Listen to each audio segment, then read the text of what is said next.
How's it going, people? Welcome to United View and welcome back to the Tactical View. Manchester United have had a very mixed performance against Tottenham, and we'll be breaking down the good, and there was some, but also the bad and the, to be honest, frankly, catastrophic things that happened towards the end of the game in the second half. But first, I have a job for all of you. In some of the comments, you're telling me I'm talking a little bit too fast. I'm playing a little bit like Bruno Fernandes, 100 miles an hour, chaotic, all over the place.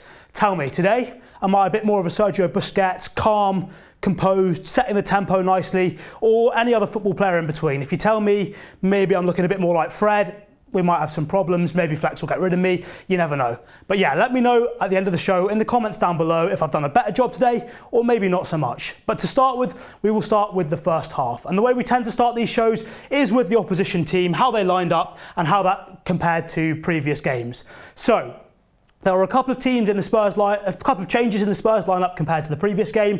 You had Pedro Porro coming in for Emerson Royale, and you had Sarr coming in for Skip. Now, Sarr made a pretty good impression. I thought he was pretty handy in that game. And Pedro Porro, the main sort of benefit that he offers over Emerson is that technically he's a lot better on the ball. He's a lot more secure, whereas Emerson probably physically has the edge over Pedro Porro.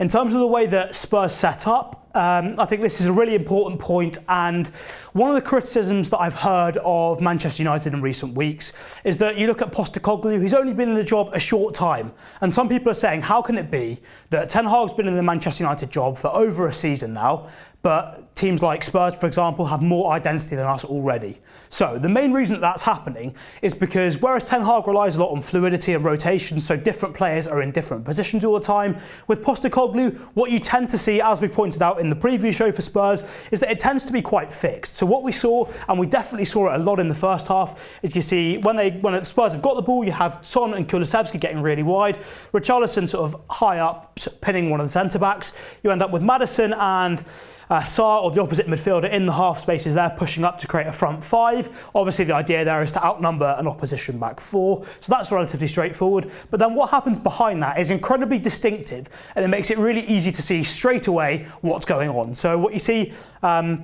and it was so obvious in that first half. You got Pedro Porro tucking in, Bissouma comes in the middle there of the back three, and you get Udogie, the other fullback, tucking in as well. So you end up with this 2-3-5 here, with the back two of the centre-backs, the fullbacks playing in really unorthodox fullback positions based on sort of, typically they're playing out here somewhere, but because they're in those infield positions and it's so maybe different to what people are used to, I think that's why it's so obvious that the Spurs have got this identity, because it's such a departure from the norm, and because it's so fixed rather than United being constantly fluid. Sometimes it would maybe be Dalot, Wan-Bissaka, Shaw, but also it can be the midfielders. It can even be a centre-back stepping up for United, whereas for Spurs it's so fixed. And I think that's why, in that sort of sense, there's that more obvious identity that you're seeing for Spurs. I think there are a few other issues as well currently plaguing United, but the main thing I think that is different in terms of identity is the fact that for Spurs it is just so obvious exactly what's going on from the start. Now, that's how Spurs lined up, what really went on there. What we've got here is the teams matched up, but the first thing I want to sort of discuss is how United actually did quite a lot of things quite well. Now, the first thing I want to talk about in particular is the chance creation. So I thought United did actually a pretty good job in the first half compared to what happened against Wolves, where you could sort of see the basic structural ideas, but in terms of doing anything with the ball and actually creating too many chances, United weren't the best. But I think in this game against Spurs, especially in that first half of the game, United did a much better job of executing the absolute basics when we had the ball. So what I mean by that, for example, here is we have Alejandro Garnacho on the ball.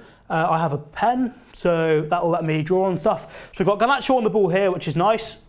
Don't know what's going on there. You've got Pedro Porro, and you can see in that 1v1, Garnacho is doing the right thing here. So at this moment, Garnacho's been stood up by Pedro Porro, but that's fine. He's not panicking. Nothing particularly crazy is going on. The other thing you can see is that in terms of the structure Ten Hag wants to create, we've talked on past shows about how Ten Hag wants to create that front five when he's going forward. So what you can see is you've got Rashford there, you've got Antony there, that's two, you've got Mason Mount going forward as well, that's three, you've got Garnacho there, and so what's left for the players behind that, so that's Luke Shaw there and Bruno Fernandes, is to make sure that you've got one player who goes and joins that last line there, and one player that sits off a little bit deeper as the safety option.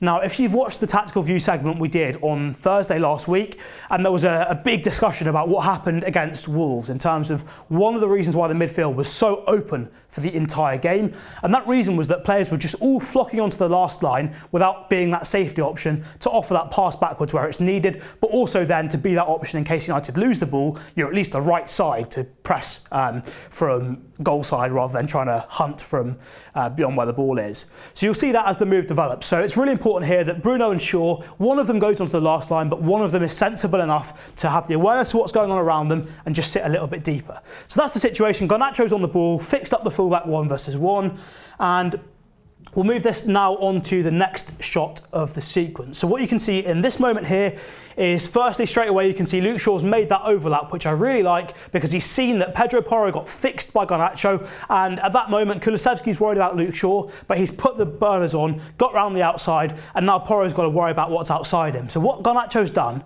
and this shot here is just after he's released the pass, he's fixed Porro, waited till Porro bites in, and he's fully focused on Luke Shaw. He's squared up on Luke Shaw, and at that moment, it's the hardest moment for Pedro Porro to turn because he's square on Luke Shaw, and at that moment, he releases the pass. So it's really good timing of the run from Luke Shaw, really well executed from Garnacho to give that ball to Luke Shaw, and they do a good job of making use of that 2v2 situation. So whereas last week against Wolves, I think United did an okay job of creating situations, but did an awful job of executing them, I think here you can see a really good example of doing the small basic things right technically, and that leads to a better executed situation. The other thing I was talking about, in terms of that front five, you've got those two there, you've got Mason Mount, you've got Rashford, and you've got Antony. But look, Bruno, rather than just charging up to that last line to try and get in the box himself, he's mature, sensible, which you don't always see from Bruno Fernandes, and he's decided to go across this way to be that safety option, be that option to retain the ball, but also if United did lose it, at least he's there to counter-press. He's the right side of the ball so that he can at least delay the attack, so we're not getting opened up like we did pretty much constantly last week. If we then go on to the third picture in the sequence here, you can see Luke Shaw gets down the line, makes use of that pass from Garnacho, which is really nice. You've got players in the box there, 1, 2, 3. The other thing that's quite nice is Garnacho's just out of shot there. He stayed a little bit deeper. He's not worried about getting into the box because you've got options there. He's sort of stayed deeper, so he's the right side as well for the counter press. And Bruno's in a really nice position here because, obviously, firstly, you've got that cutback option from Luke Shaw, which he ends up taking. But as we've said, if the Spurs players do win the ball here, Bruno's in position to stop them having an easy route out of the box and being able to run through the entire United midfield. So I think it's really important there to draw that distinction between getting numbers in the box, yes, but also making sure that the whole team's pushed up so that United have that structure in place to, 1, retain the ball with a backwards pass, but also 2, to have that option if we do lose the ball, there's somebody there so they can't just run through the whole team in one go. Final image in the sequence here, and you can see Bruno gets on the ball because he's able to be there on the edge of the box in a sensible position, gets the shot away, ends up getting blocked. But look, that first sequence is a huge step forward from last week, and it is a massive positive because United executed the basics really, really well. In the 1v1 situation, Garnacho he fixed up Porro, waited for him to bite, played the pass at the right time. Luke Shaw then made a good run down the line, got his head up, picked out Bruno, who'd taken up a good position rather than just getting himself in the box.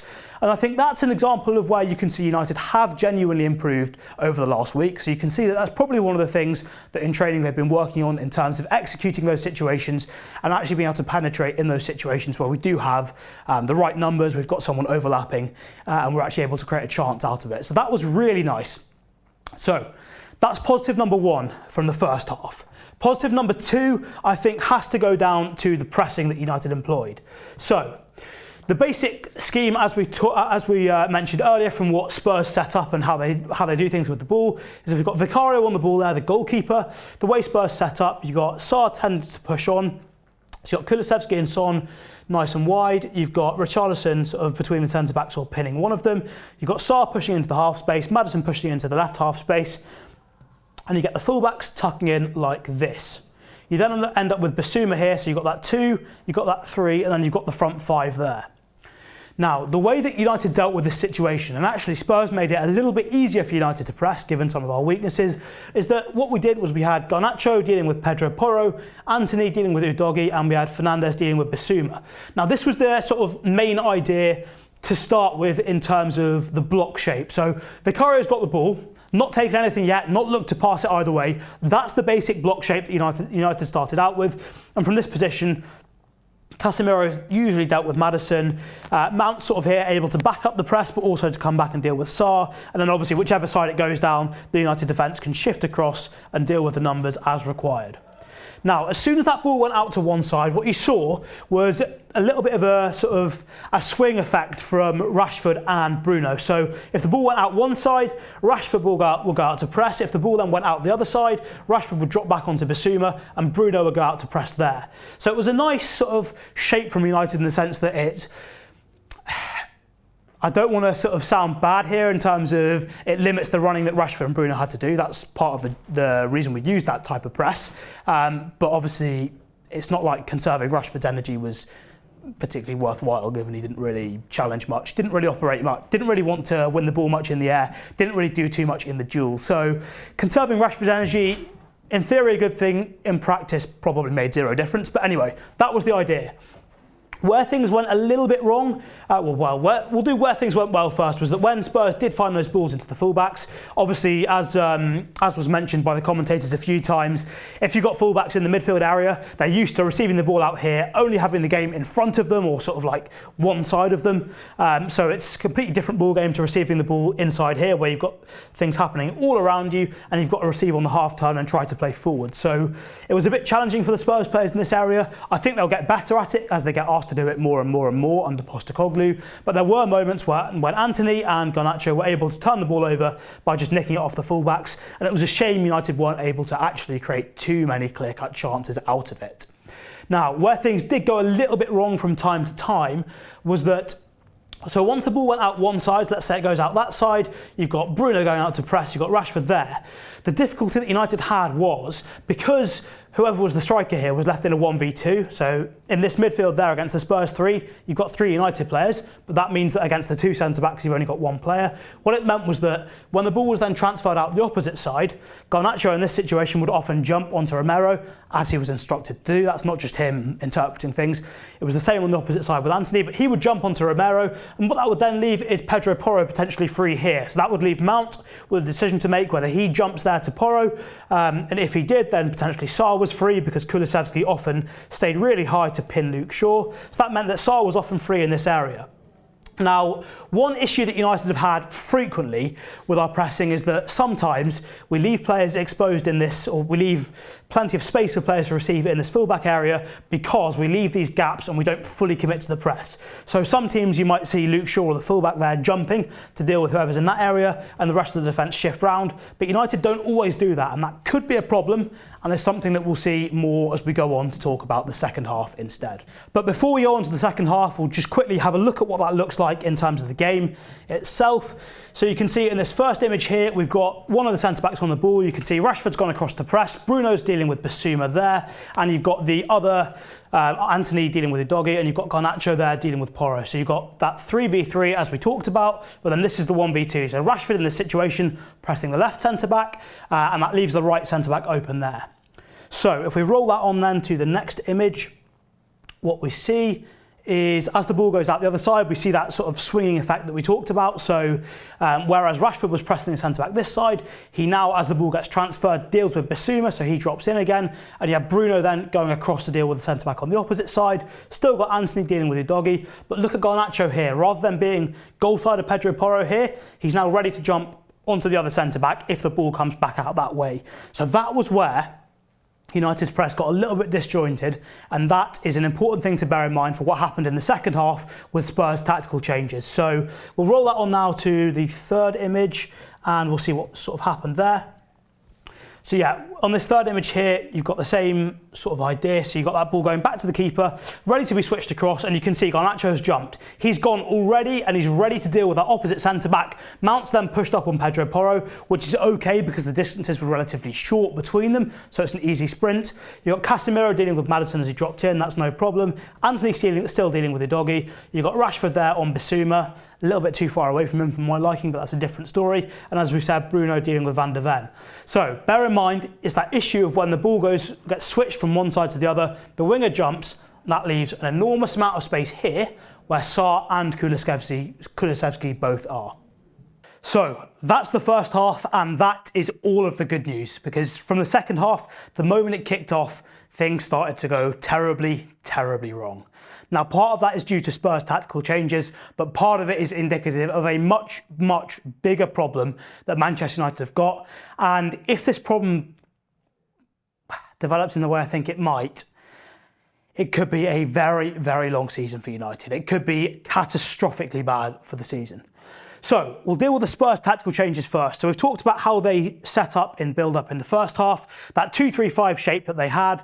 And in the second half, they made a basic change to that straight away. So rather than both fullbacks staying really narrow the whole time, what they tended to do was right from the outset in the second half, they put one of the fullbacks really, really high and wide. And it tended to be the one on whichever side the ball was at first. So if the ball was on the right side, they were playing out through Romero, then it tended to be Pedro Porro that got really high.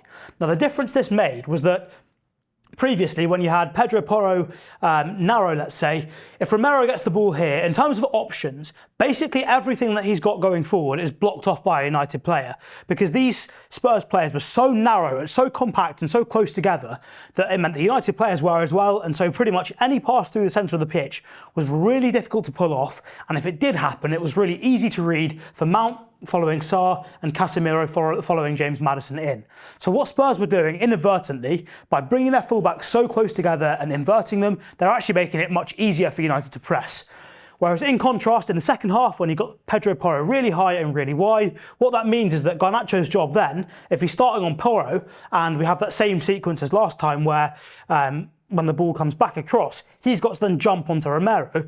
All of a sudden, that gap, that distance that he's got to press becomes 3 times bigger, 4 times bigger, takes him longer to get there, gives Porro and Tottenham a much easier outball towards Romero and Vicario and Spurs in general, a much easier outball towards whoever's on the wing, and gives them a little bit more space to work in down that side. So the idea from Spurs, it's nothing revolutionary, but if a team's pressing you and you're not able to get out, make the distances between your players a little bit bigger, extend the distance they've got to press, and what it means for the pressing players is they have to get their angles better, they have to get their timings absolutely spot on to make sure they're getting there at the exact time the ball gets there, otherwise you can carve them open. And that's what Spurs did. So they had that particular tactical change to make it harder for United to press them, and it required much more energy for United as a result. So whereas before it was sort of 10-yard sprints from Porro being in here for Garnacho, it suddenly became 30-yard sprints, which he's not able to do quickly, and that leaves a free man all the time. Sarr made good use of that as well. There were sometimes rotations with Porro going in there, Sarr coming in there, maybe Kulusevski rotating as well. But it just made life really, really difficult from United for that particular change that Postecoglou made. But that was absolutely not the only reason that things started to get very bad for United. And when I talk about a bigger problem at play, the biggest issue that any football team can possibly have is fitness. Because if you strip everything else away from the game, football is primarily a running game. If you can't get around the pitch, doesn't matter how good you are technically, doesn't matter how brilliant your tactics are, you can have Pep Guardiola with unlimited budget, pretty much like what you've got at City. You can have whatever manager you want. You can have Ferguson and you can give him all the talents that the Barcelona Academy has ever produced. And if they can't run for more than 5 minutes, nothing the manager does will make any difference whatsoever. And in that second half, United got outworked, they got out-sprinted, they got outdone in high-intensity runs, they got outdone in medium-intensity runs. The only thing that United won at was the walking stats, which for a football team that wants to be the best transition team in the world, if there's anything that sort of a transition team conjures up in your head, it's sprinting, it's flat out, it's counter-attacking football. If you can't sprint, you can't do it. So that is a huge problem for United. And one of the key ways that you can see that and spot that when that's happening is if you look at the players on the pitch. One thing that will be really common is in defensive situations in particular, much easier to see in defensive situations because everybody knows what the right thing to do is. There's no sort of, a lot of times in maybe an attacking situation, players are desperate to get on the end of something, get themselves in front of goal, get a shot away. Defensively, you've got to want to work, you've got to be prepared to put the effort in. And if you look at this particular situation, if you look at the body language of the United players, Mason Mount here, heavy on his feet, flat-footed. He's not dynamic, low, ready to go, move either way. Casemiro as well there. He's not on his toes. He's flat-footed. He's back. He's sort of leaning over. To be perfectly honest, he may as well have a walking stick there. Let's draw him a little walking stick like that. As you can see, I'm not really an artist, but Casemiro's got his little walking stick there because he's ready, leaning over like an old man. That is not really acceptable. You've got Bruno there, something similar, sort of on his toes, but sort of on his toes without wanting to run, without being dynamic, low, ready to go. Anthony there, pretty similar. And the problem is when you get that situation building up, you start letting runners go. And because of the way Erik ten Hag sets up his team, there's 1v1 battles all over the pitch. So it means that constantly, if you're a fullback, you're locked in a 1v1 with your winger. If you're a midfield player, you're locked in a 1v1 with your opposite number all the time. So if players individually start acting like this, they stop being ready to track their runners, stop being ready to do the basics and put the hard yards in. The opposition players get beyond them and there's no coming back really. Opposition teams can tear us apart. And so regardless of anything else, regardless of the positives in the first half, the fact that United players' body language was so bad, the fact that they were not ready to go, not dynamic in their defensive situations is a huge concern.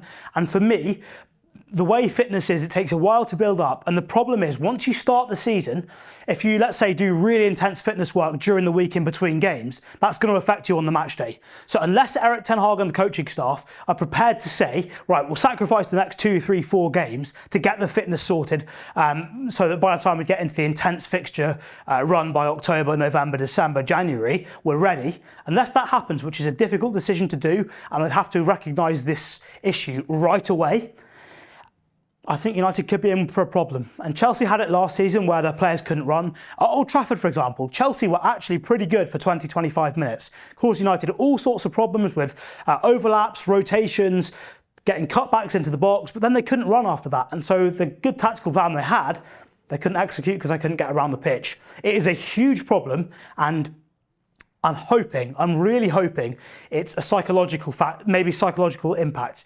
which you sort of can understand because I think with the way that United are trying to play, there's a lot of fluidity, a lot of things to interpret, a lot of things going through players' brains.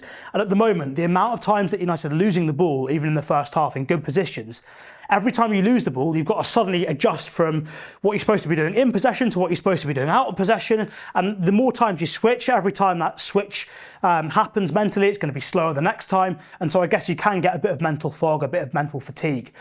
I hope that's the reason that this is happening. I hope they are mentally fatigued because that should be resolvable relatively quickly as we get better at playing the way Ten Hag wants to play and hopefully better at sticking the ball in the back of the net as well. But if it is a genuine fitness issue, and that is the problem, I really do fear for United's season.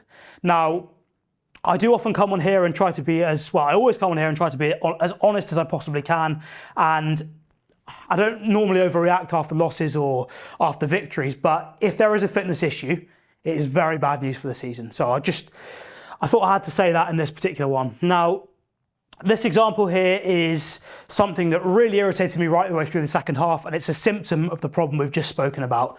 So we're a team that's fit and ready to deal with all the demands of a football game, Premier League football match, would track their runners everywhere. United were absolutely woeful at tracking runners through the whole second half. If you go on my Twitter, I've done a thread and I've looked at, I think, 18 separate occasions where United failed to track runners off the ball.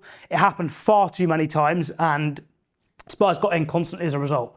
This angle here from the back, what you've got Bruno there, you've got Casemiro dealing with Bissouma there, you've got Anthony and there's Son just outside Anthony there as well, bear that in mind. Now Anthony, in fairness, he looks like he's sort of hopping, ready to go on his toes. So that's not terrible in that particular situation. Bruno there is at least somewhere near Udogie there on the ball. But as we roll this on, this really is awful, given that, especially that Bruno is Manchester United captain. So Udogie gives that ball there to Bissouma on the edge of the box. You can see Casemiro in this particular moment. Now, you tell me, in this moment, does Casemiro look like he is ready to go? Does he look like he is low to the ground, ready to react wherever Bissouma goes? Does he look like he's even open to the possibility of that ball being played to Udogie there? To me, he doesn't. We may as well draw his walking stick in again there because he's not ready. Anthony, in fairness, he looks fairly dynamic. He looks like he's ready to go. However, there is one big problem here, and I'll get out of the way. Can you spot the problem with Anthony's body position here? Has he perhaps turned the exact opposite way of where he's supposed to be defending? Has he perhaps ignored the runner that he's supposed to be tracking and turned the opposite way? So that's a problem there. Antony's completely switched off, ignored the run. Bruno as captain there, he's seen that pass go there, he's switched off. Now this is where I'm saying it could be a mental thing where they've had to deal with so many different demands, so many different things going on. You just get a little bit fatigued mentally, just fixate on the ball there with Bissouma and you forget about the guy you're supposed to be tracking. It is poor, and if it's a fitness issue, we've got a problem. If it's a mental thing, that should improve as the season goes on, but the result is here. And what you can see is that from a situation where all of these players had their own individual opponents, Wan-Bissaka there was dealing with Maddison before, he's now had to come back and deal with Udogie because Bruno's let him go. Bruno's now gesturing at somebody else. It's your fault. No, you're the captain. You're supposed to track a runner. You haven't. It's your fault. Why are you gesturing at somebody else? Antony here's got his arms up. How's that happened? It's happened because you were looking the other way. You didn't even see you weren't even looking at the guy you're supposed to be defending. That's why it's happened. Casemiro here hasn't moved an inch, still dealing with Bissouma. So this is the part of the whole Erik ten Hag thing again. You can see each of them are locked in their 1v1 battles. The only one that's been able to react quick enough and change from their assignment is Wan-Bissaka, who was dealing with Maddison before. The rest of them, 2 of them have lost their runners, and one of them stood in pretty much the exact same place, looking, what's happened there? So that is really, really bad. So, in terms of what went wrong in the second half, there were plenty of things tactically, plenty of things structurally, but for me, the biggest concern by far from this game against Spurs was that the fitness level looks terrible. Now, psychological factors could be at play as well, so hopefully that's more of the issue, but the fitness thing is a real problem, and if it continues, United could be in for a very, very long season. So, hope you've enjoyed the show. Obviously, some of it was good news, most of it probably wasn't. I need you to tell me, did I do a better job this time? Did I deliver it a little bit better? Was I consistent? Did I set the tempo properly? Or was I running around like a headless chicken? Dan James, Andreas Pereira, you name it. Busquets, Andreas Pereira, Fred, who was it? Let me know in the comments down below. Let me know what you thought of the show. And more importantly, let me know how bad you think this could be for United's season. Or if you think you've been watching United a long time, this is just the second game of the season, just teething issues and not that big of a problem. Either way, we'll see you again very soon. Cheers for watching.